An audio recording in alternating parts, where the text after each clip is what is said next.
नमस्कार, नमस्कार, नमस्कार। फिर से स्वागत है आप सबका आपके अपने शो विक्लेश हूँ। मैं कहानियाँ सुनाता हूँ, कहानियाँ सुनाऊंगा। बेताल कथाएं 21 बेताल हमने सुने, 21 बेताल कथाएं हमने सुनी। मेरे मन ने 21 बार मेरे शरीर को भटकाने की कोशिश की, लेकिन अब मन और शरीर में एकात्मता का भाव आ रहा है। तो आज बढ़ते हैं आप सबके साथ 22वें बेताल की कथा पर। कथाएं थोड़ी सी परिपक्व होती चली जा रही हैं बेताल की। तो बढ़ते हैं कथा की तरफ। शव के बार बार अदृश्य हो जाने के बाद भी विक्रमादित्य हताश नहीं हुए। उन्होंने धीरज एवं हौसला बनाए रखा और शव को लाने के लिए वह फिर से शमशान पहुंचे। सिरिस के वृक्ष की शाखा से जहां शव उल्टा लटका हुआ था, उसको पहले की तरह से नीचे उतारा और अपने कंधे पर लादकर अपनी मंजिल की तरफ बढ़ चले। कुछ आगे चलने के बाद शव में स्थित बेताल फिर बोला और उसने कहा, राजन, मैं आपके साहस और आत्मविश्वास की सराहना करता हूं। इतनी रात गए इस शमशान में आना ही कम हिम्मत की बात नहीं है, और आप शव को पेड़ से उठाते हैं जिसमें मैं वास कर रहा हूं, मैं बसा हुआ हूं, अपने कंधे पर उठाते हैं। और बिरले लोग ही ऐसा साहस कर पाते हैं। आप में विवेक की भी कोई कमी नहीं है, लेकिन कभी कभी ऐसा होता है कि साहसी और शूरवीर व्यक्ति भी समय का ख्याल किए बिना अविवेकी व्यवहार से अपना मान और अपना गौरव खो बैठते हैं। आज इसी से संबंधित मैं आपको कहानी सुनाता हूं और आपको लगेगा कि आपकी कहानी भी इसी तरह की है। ये कहकर बेताल ने राजा विक्रमादित्य को कथा सुनानी शुरू की। प्राचीन काल में चंद्रपुर नामक एक गांव में गुणनिधि नाम का एक युवक रहा करता था। वह अनाथ था और वर्षों पहले उसके माँ बाप का स्वर्गवास हो गया था, और उसका जो बचपन है वो गांव के लोगों की दया और सहानुभूति के सहारे बीता। वो जो गुणनिधि व्यक्ति था, गुणनिधि नाम का व्यक्ति था, वो बचपन से ही बहुत मेहनती और बहुत साहसी था। और धीरे धीरे जैसे जैसे वो युवा होने लगा, मेहनत मजदूरी करने लगा और शीघ्र ही वो आत्मनिर्भर हो गया। उन दिनों एक बाघ ने गांव में बहुत आतंक मचा रखा था, और गांव का जो भी व्यक्ति अपने पालतू पशुओं को बाहर बांधता तो बाघ उसको झपट लेता, उसको घसीट कर जंगल में ले जाता और चट कर जाता। इस तरह से कई तरह के गांव के पालतू जानवर वो बाघ चट कर चुका था। एक दोपहर गुणनिधि जंगल में एक पेड़ पर चढ़कर सूखी लकड़ियां काट रहा था। तभी एक लड़की चिल्लाती चीखती वहां से दौड़ती हुई निकली, और एक हिंसक बाघ उस लड़की के पीछे पीछे दौड़ा चला जा रहा था। बाघ को देखते ही बिना घबराए गुणनिधि वृक्ष से नीचे कूद पड़ा और हाथ में अपनी कुल्हाड़ी लिए बाघ का रास्ता रोककर खड़ा हो गया। अपने मुकाबले पर तैनात एक व्यक्ति को देखकर बाघ घबरा गया, और गुणनिधि ने अपनी कुल्हाड़ी फुर्ती से उसके सिर पर 2-3 वार कर दिए, और चोट खाकर बाघ घायल हो गया और घायल बाघ ने उस पर हमला कर दिया। लेकिन गुणनिधि ने हिम्मत नहीं हारी। वह कुल्हाड़ी से एक जबरदस्त प्रहार किया और बाघ की गर्दन को काट के रख दिया। बाघ मर गया और वो बाघ को घसीटते हुए गांव की तरफ चल पड़ा। इस घटना को जब गांव वालों ने देखा तो वो गुणनिधि की बहुत इज्जत करने लगे। जब ये खबर धीरे धीरे वहां के राजा रूपसेन तक पहुंची तो उन्होंने गुणनिधि को अपने दरबार में बुलाया और सैनिक के पद पर नियुक्त किया। ऐसे चलता रहा। कुछ समय बाद पड़ोस का राजा जीतकेतु, उसने राजा रूपसेन के राज्य पर हमला कर दिया। दोनों पक्षों में भयानक युद्ध छिड़ गया और युद्ध भूमि में शत्रु पक्ष की ओर से एक भाला उड़ता हुआ आया और राजा रूपसेन के घोड़े को बींध दिया उसने। भाला लगते ही घोड़ा नीचे गिर गया, राजा भी नीचे गिर गया और इस अवसर का लाभ उठाते हुए प्रतिपक्षी राजा जो जीतकेतु था उसने राजा रूपसेन को के ऊपर तलवार तान दी और वो उसका सर काटने ही वाला था कि गुणनिधि अचानक बिजली की तरह टूट पड़ा और तलवार की नोक राजा जीतकेतु के गले पर रखते रखते हुए बोला कि बोलो राजन, हार स्वीकार करते हो मैं तुम्हारा गला काट दूं। अपने राजा को मौत के मुंह में फंसा देखकर प्रतिपक्ष के जो सैनिक थे उनके होश उड़ गए और वे युद्ध भूमि में बिलखते हुए इधर उधर भागने लगे और देखते ही देखते युद्ध समाप्त हो गया। राजा रूपसेन की विजय हुई।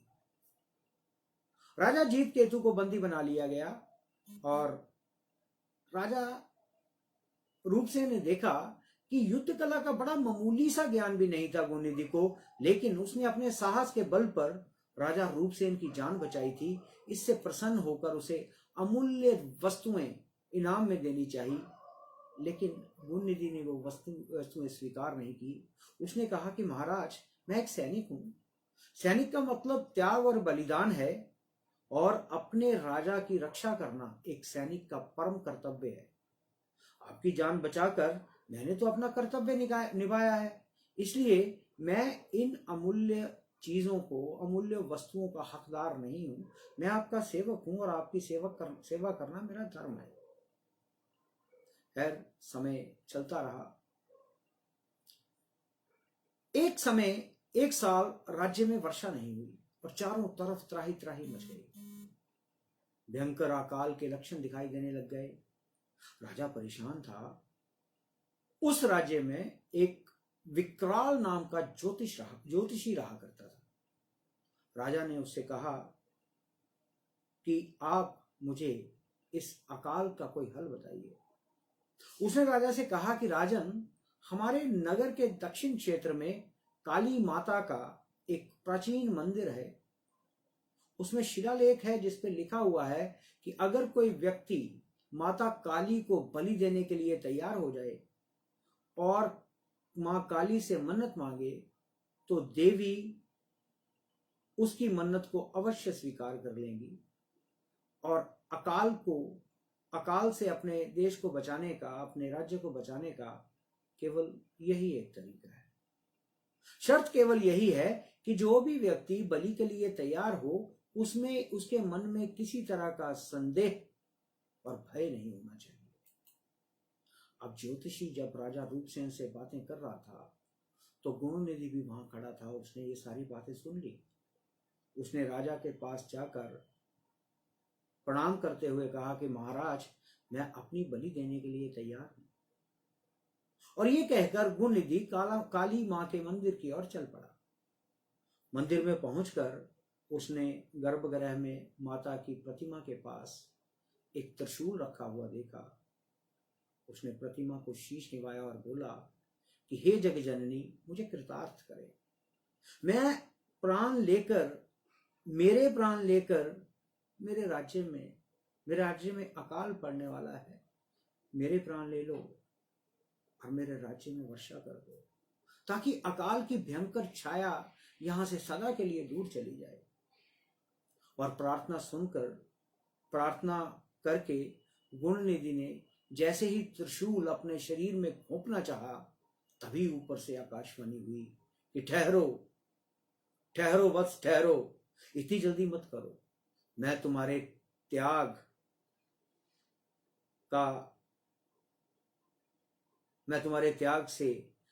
का बलिदान नहीं चाहती। तुम जैसे त्यागी जो व्यक्ति हैं उनका बलिदान मैं नहीं चाहती। तुम्हारे राज्य में हरियाली होगी, खुशहाली रहेगी। आकाशवाणी समाप्त हुई। आकाशवाणी के खत्म होते ही गुणनिधि के हाथ से त्रिशूल बिजली की तरह वहां से छिटका और आकाश की तरफ चलता चला गया और बादलों से टकराता हुआ गायब हो गया। जैसे ही वो त्रिशूल बादलों से टकराया, उसी क्षण बादल फटे और मूसलाधार रूप में बारिश जो है धरती पर होने लगी। गुणनिधि लौट आया। राजा उसे देखकर बहुत खुश हुआ। गुणनिधि ने जो जो भी बातें मंदिर में हुई, जो आकाशवाणी हुई, वो सारी बातें उसने राजा को विस्तार में बताई। बस फिर तो राजा ने उसकी तारीफों के पुल बांध दिए। वह बोला, गुणनिधि तुम्हारे कारण ही हमारे राज्य का अकाल जो है वो खत्म हुआ है। राज्य अकाल की स्थिति से उभरा है। मैं तुमसे बहुत प्रसन्न हूं। मांगो, क्या मांगते हो? मैं तुम्हें एक राज्य के प्रांत का प्रमुख नियुक्त करना चाहता हूं। ये सुनकर वो बोला, गुणनिधि बोला कि महाराज, मैं आपके सेवक की हैसियत से मैंने अपना कर्तव्य निभाया है और मैं किसी प्रमुख प्रांत का प्रमुख या सामंत नहीं बनना चाहता। मुझे बस इसी तरह से अपने चरणों में रहने दो। गुणनिधि के इस उत्तर से राजा और भी खुश हुआ और उसने अपनी रानी से इस बारे में बात की और रानी के सुझाव पर रानी की एक खास सहेली के साथ उसकी शादी कर दी। और कुछ साल इसी तरह से बीत गए। 2-3 साल बीत गए। इस बीच गुणनिधि 2 बच्चों का पिता भी बन गया। समय बीत गया, समय बीतता रहा और एक बार राज्य पर एक और संकट आ गया। राज्य के जो सीमावर्ती जंगल है उसमें एक राक्षस रहता था। पहले तो उसने कोई उत्पात नहीं मचाया था, लेकिन अब वो राहगीरों को पकड़कर उसको मार देता और उनका भोजन कर लेता। राजा बड़ा चिंतित हुआ। उसे यह भी पता चला कि राक्षस बहुत शक्तिशाली है और बड़े बड़े वृक्षों को वो झटके से उठा के फेंक देता है और हाथी, घोड़े, गैंडे, इन जानवरों को एक ही चपेट में धराशायी कर देता है। राजा रूपसेन ने ये बात बड़े दरबार में कही तो सुनकर चारों तरफ अफरा तफरी मच गई। फिर राजा ने कहा कि भेजने को तो मैं उस राक्षस को मारने के लिए अपने सेना की एक टुकड़ी भी सकता हूं, किंतु इससे क्या होगा? टुकड़ी का एक भी सैनिक जिंदा नहीं बचेगा। इसलिए मैं उसके पास एक दूत भेजना चाहता हूं जो ये संदेश पहुंचाए कि मानवों को मारना छोड़ दे, मानवों को मारना छोड़ दे, उसके राज्य के मानवों को मारना छोड़ दे और उसके बदले में राजसी पाकशाला से उसके लिए हर रोज बढ़िया पकवान मैं भेज दिया करूंगा और जिसमें उसके मनपसंद पशुओं का मांस होगा। हाँ, एक समस्या है कि राक्षस के पास दूत बनकर जो भी व्यक्ति जाएगा, हो सकता है राक्षस उसी को मारकर अपना आहार बना ले। इसलिए मैं चाहता हूं कि कोई अपने आप आगे आए इस काम करने के लिए। राजा की बात सुनकर सभा में सन्नाटा सा छा गया और सबकी नजरें जो थी वो गुणनिधि के ऊपर उठ रही थी। राजा स्थिति को भांप गया और उसने गुणनिधि को संबोधित करते हुए कहा कि गुणनिधि, तुमने अनेक साहसिक कार्य किए हैं और अपनी वीरता की धाक जमाई है। अपने प्राणों की बलि देकर भी तुम मेरा साथ निभाते रहे हो और मैं चाहता हूं कि इस बार भी तुम ही आगे आओ, क्योंकि मैं ये जानता हूं कि तुम जैसा बहादुर यहां पे और कोई नहीं है। बोलो, तुम्हारा क्या विचार है? राजा की बात सुनकर गुणनिधि कुछ देर तक खामोश रहा, फिर बोला कि क्षमा कीजिए महाराज, मुझे क्षमा कीजिए, मैं उस राक्षस के पास दूत बनकर नहीं जाऊंगा। यह कहानी सुनकर बेताल बोला कि राजन, गुणनिधि तो अदम्य साहसी था, युद्ध कला में निपुण ना भी होते हुए उसने राजा रूपसेन की जान बचाने के लिए राजा जीत केतु पर अपनी तलवार से हमला कर दिया था। फिर उसने अपने राज्य को अकाल से बचाने के लिए अपने प्राणों की आहुति दे दी। उससे भी वो नहीं घबराया। वह इतना साहसी वीर था, लेकिन फिर भी वो राक्षस के मामले में इतना कायर क्यों बन गया? ऐसा क्यों? क्या गुणनिधि का यह कृत्य अविवेक पूर्ण नहीं लगता आपको?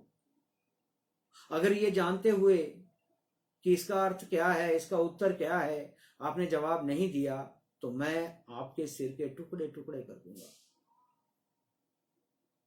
राजा विक्रमादित्य मुस्कुराए। ये प्रश्न जो है, ये उनका विवेकशील मन इसका उत्तर जानता था और उन्हें मौन तोड़ देने की मजबूरी का भी पता था। आखिरकार उन्होंने अपना मौन तोड़ा और कहा कि बेताल, आदमी के मन के उतार चढ़ाव तो आते ही रहते हैं, फिर भी परिस्थितियां भी उन्हें निर्धारित करती हैं। कोई भी व्यक्ति जब तक अविवाहित रहता है अपने दायित्वों से मुक्त रहता है। अविवाहित व्यक्ति की स्थिति कुछ और होती है और विवाहित व्यक्ति की कुछ और। विवाह हो जाने के बाद व्यक्ति पर दायित्वों का बोझ आ पड़ता है और उसे ना सिर्फ अपना बल्कि अपनी पत्नी, अपने बच्चों का भी ध्यान रखना पड़ता है। जब तक गुणनिधि अविवाहित था, उसने हर आपदा का डटकर सामना किया, जमकर हर आपदा से टक्कर ली। किंतु जब उसका विवाह हो गया और 2 बच्चे भी पैदा हो गए, तब दायित्वों का बोझ आ पड़ने से उसने राक्षस के पास जाने से इनकार कर दिया। इसलिए इसमें असमंजस में पड़ने वाली कोई बात नहीं है और ना ही गुणनिधि का जो फैसला है वो अविवेकपूर्ण है, क्योंकि अपने साथ अपनी संतति का, अपने परिवार का दायित्व रखना हर व्यक्ति का एक प्रथम कर्तव्य है। और विक्रमादित्य के मुख से ये प्रश्न का उत्तर सुनकर बेताल बहुत खुश हुआ और उसने कहा कि वाह राजन, कितने बुद्धिमान हैं आप, कितने बुद्धिमान हैं आप, लेकिन फिर भी आप चूक गए। मेरे प्रश्न का उत्तर देकर आपने अपना मौन भंग कर दिया और आप बोले और मैं आजाद हो गया। ये कहकर शव सहित बेताल राजा के कंधे से उतरकर उड़कर अदृश्य हो गया और शमशान में जाकर पुनः उस वृक्ष पर लट गया। 22वें बेताल की कहानी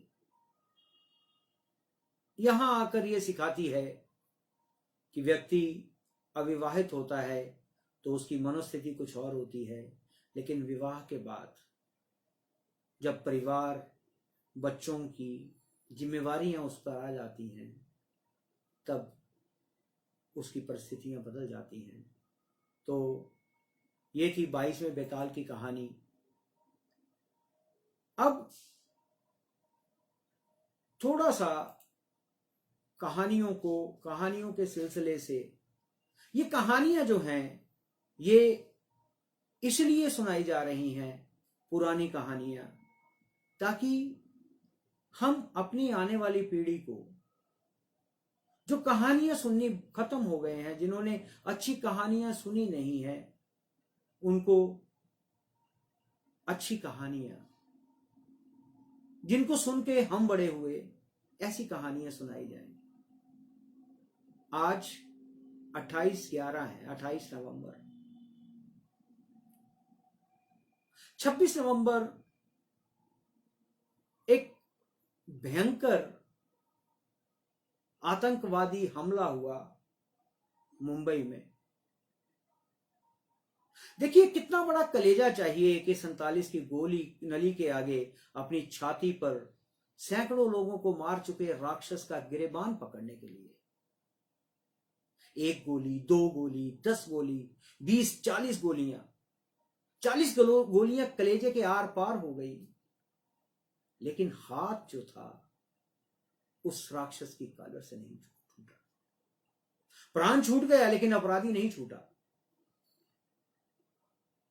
कर्तव्य पालन का सर्वश्रेष्ठ उदाहरण है स्वर्गीय अंबोले, तुकाराम अंबोले। सेना से रिटायर होने के बाद मुंबई पुलिस उन्होंने ज्वाइन की थी। सेना में नायक थे, चाहते तो पेंशन लेकर आराम से घर पे बैठ सकते थे, लेकिन नहीं, क्योंकि कुछ लोग जन्म लेते हैं जीतने के लिए, लड़ने के लिए। कुछ लोग योद्धा होते हैं, जो योद्धा होते हैं उनको लड़ने की जिद होती है। वे रिटायर नहीं होते, वृद्ध नहीं होते और मृत्यु के क्षण तक युवा और योद्धा ही रहते हैं। बहुत उदाहरण है। कैप्टन विक्रम बत्रा कारगिल युद्ध में एक चोटी जीते, फिर दूसरे के लिए अधिकारियों के साथ जीत की, फिर तीसरी, चौथी। अधिकारियों ने कहा कि रुको, अभी थोड़ा आराम कर लो, लेकिन कहते थे ये दिल मांगे मोर, और जब तक मरे नहीं लड़ते रहे। ये दोनों एक श्रेणी के योद्धा थे। कलेजे की ताव से चट्टान तोड़ने की हिम्मत रखने वाले ऐसे लोग। पर कर्तव्य क्या होता है, इसको किस तरह से निभाया जाता है, इसकी परिभाषा लिखने वाले लोग।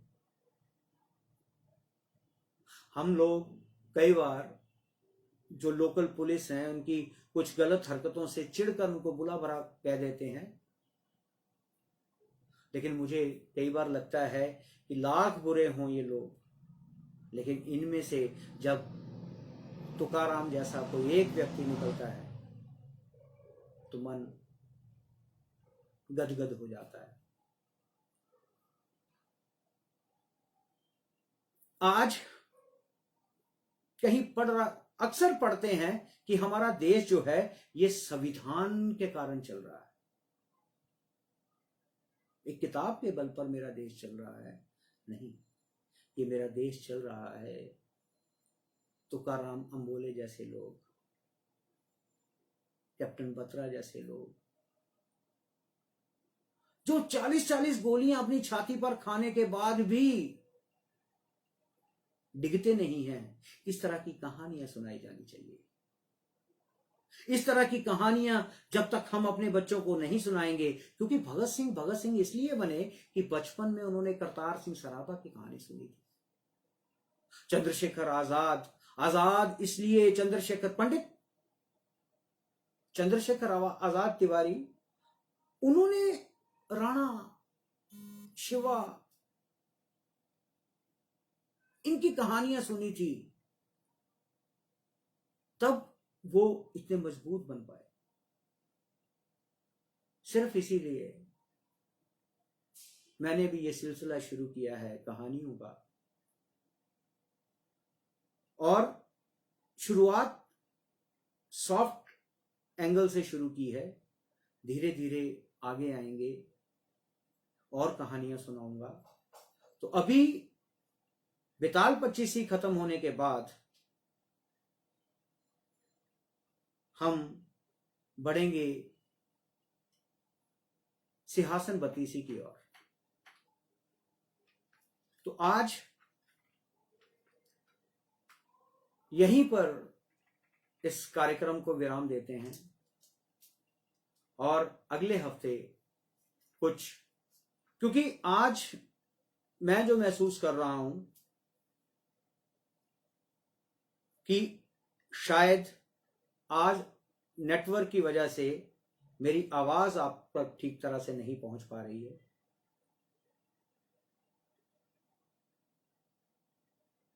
तो अगले हफ्ते, अगले इतवार फिर आपके पास 23वें बेताल, क्योंकि बेताल कहानियां अब थोड़ी सी रह गई हैं। अब मैं चाहता हूं कि अगले आने वाले 2-3 जो हमारे हफ्ते के शो होंगे, उसमें अगला जो हमारा कहानी श्रृंखला है उसके बारे में मैं भूमिका आपको बताना शुरू कर दूंगा। तो आज किसी तकनीकी वजह के कारण मैं इस कार्यक्रम को यहीं स्थगित करना चाहता हूं। तो मिलते हैं अगले हफ्ते इसी जगह पर, इसी समय पर आपके अपने शो विकलेश हूँ, मैं कहानियाँ सुनाता हूँ, कहानियाँ सुनाऊंगा। तब तक के लिए नमस्कार, नमस्कार, नमस्कार।